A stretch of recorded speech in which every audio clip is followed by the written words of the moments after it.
Hello and welcome to another edition of In the Box Seat, coming live from the auditorium right behind us. One of the prizes of Men Matter Race Day. We had that little teaser last week from Chairman Brett Cook about some of the prizes on offer. Well, there is one of them. It's just arrived, hot off the truck here at the Gold Coast Turf Club. The Nissan Navara behind us will be one of the prizes on Men Matter Day. But don't hear from us why the day is great. Hear from the man himself. Carl Stefanovic will be hosting here on the day. Hear what he has to say.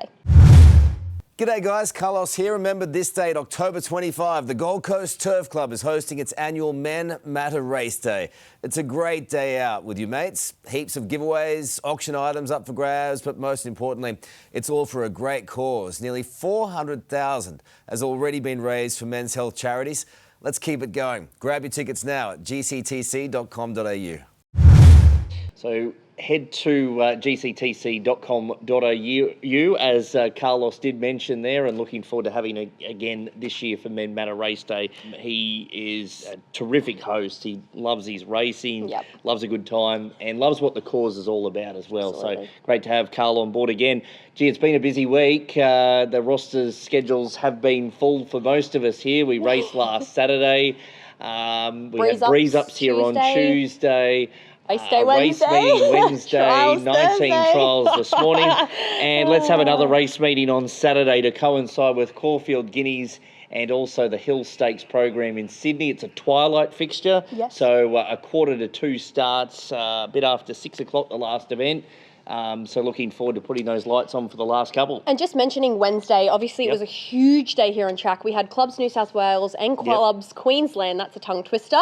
The two of them kind of joined forces and had 700 down in our event centre. It was amazing. The atmosphere was great. It was a rare Wednesday for us, but the vibe here was awesome. We were so happy to have them, and I believe they're already locked in for next year. So if you're a part of that Clubs New South Wales, Clubs Queensland, make sure you get on the list because it was awesome down there in the event centre. It was good to have a Wednesday. It all those years ago, of course, the Prime Minister's Cup in Hollandale used to be run on a Wednesday. I can remember as a kid, I watched Might and Power on the TV when the Hollandale here by a big space, and obviously they named the bar after him, etc. So those Wednesdays, I think that meeting next year will take off. I'm just hearing some murmurs after the last, and there might be some activations around that Wednesday. So you've got 12 months to prepare, Ella. Awesome. I'll start planning now. So beautiful spring weather. We've been blessed this last pretty much month. Not a drop of rain. I think there's some coming on Sunday or Monday. We actually need some. But so the weather is good. The track is good. And we're back on the turf this week. So we raced turf last Saturday. We had the poly meeting on Wednesday and the turf in action again on Saturday. Now, we're very excited. We've got a new segment here on In the Box Seat. We like to change things up. An exclusive here.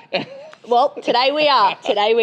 We have an exclusive here. We're going to start showing some segments of some behind the scenes with some of the unsung heroes here at the Gold Coast Turf Club. Especially me. Oh, of course. Mitch gets his feature. He can't forget him. But we're really excited to kick off. We do have Kenny Watson, our race starter and track work manager.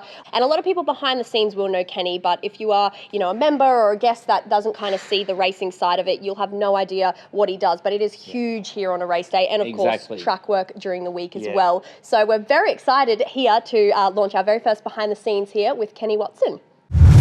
Thanks runners, race 3, let's go please. Hi, I'm Kenny Watson. I'm the race starter here at Equus Park, also the training manager during the week. On race days like today, I like to get here about an hour and a half before my day starts. I've already done a lap around the track, as you'll soon see.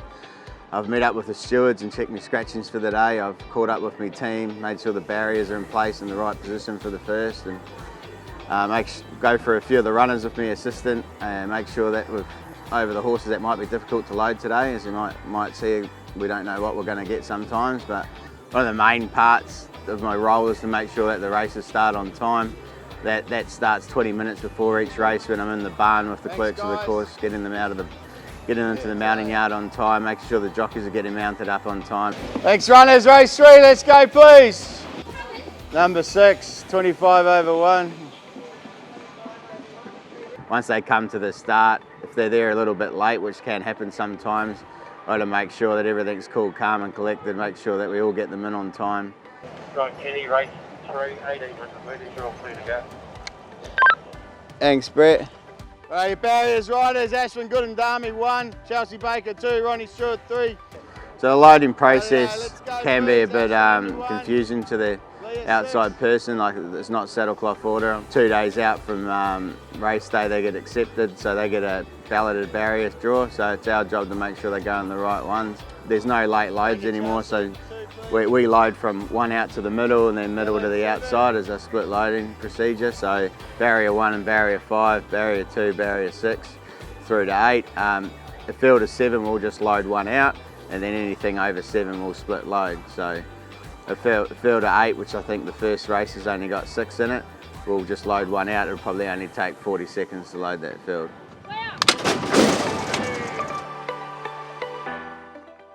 Sometimes post-race, if a horse hasn't loaded properly or hasn't got a fair enough start, I might go into the room with the stewards and talk with them about what happened, or if a horse was difficult, I might ask to adjust its starter's report.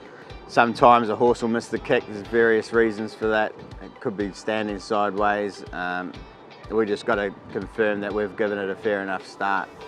Yeah, so just as I've gone to let him go, he has lunged forward, and the attendant's tried to hold him from lunging forward there, but he's trying to correct the horse. Yeah. So when it's come down, he's let go of it. And he lets it go, like he says, go to his fingertips. Yeah. As it's coming down, he's letting it go, and because it hasn't propelled forward, it's just gone straight up in the air. Big fella, how are you? One of the gents of the sport. How are you, sir? Good, mate. Yourself? A lot of stakeholders. Whether they be punters, jockeys, owners, trainers, trackwork staff, strappers, a lot of people that live for these Saturdays, race days, a lot goes into it. It takes a good 6 weeks to get a horse fit for a race. So the back of my mind, it can be a little bit confronting sometimes when things don't go the way they've planned, but we have a lot of procedures and stuff in place to make sure that they do go smoothly where we can. We're all here because we love the animal, we love the sport.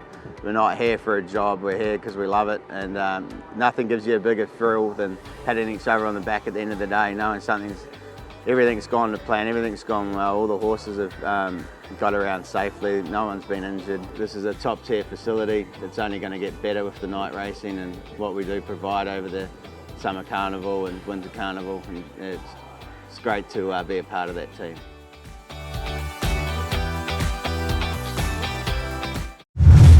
I think that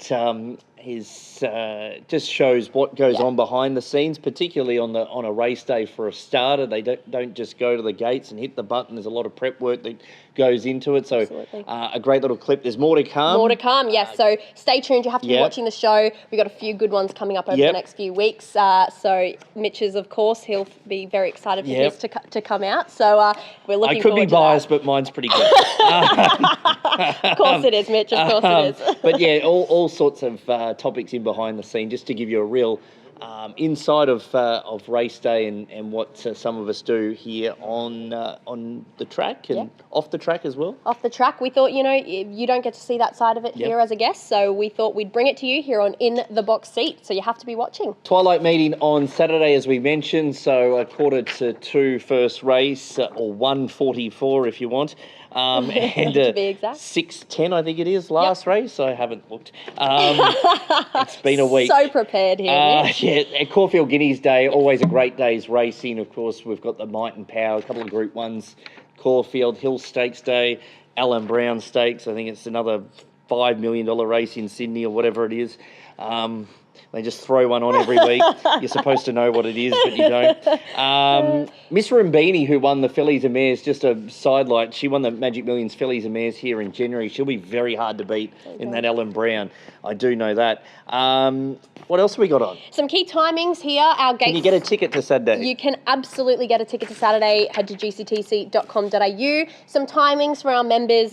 Gates are going to be normal time. So with the Twilight. Yes, so the 9:45 members gates will open 10 a.m. a.m. for your general admission.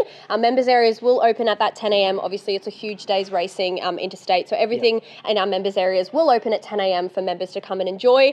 The rest of the venue, we'll have a few GA bars open before, but at 12 p.m. The entire venue will open. So if you are a GA punter coming out, the bars, the food serveries, that'll all be open from 12. So members come along early, and GA get in right before the first, ready to go here at the Gold Coast Turf Club. Nothing screams race day with a beer at 9:45 when those gates open. It's like Melbourne Cup Day. It is. They're always ready for it at 9:45, ready to go, ready for the 4X. Gee, I wish I had Melbourne Cup Day off and I could get on the cans at 9 o'clock. 1 year, maybe. When you retire, we'll let that happen. Yeah. After this week, it won't be too far away. Let's find a tip. Yes. I like race 1, number 1 Enhanced because it's race 1, number 1. It's the first horse I saw.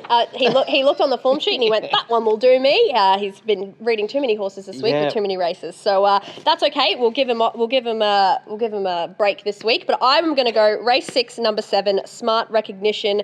Chris Anderson, Georgina Cartwright won last start at Bow Desert. Yeah, big win there. So looks good and in form, ready to go here on Saturday. So we'll be here trackside, of course, Saturday, Twilight Race Day. Looking forward to all the action here at Aquas Park. Again, weather will be perfect, track will be good. So get yourself trackside for another big day's racing here at the Gold Coast Turf Club.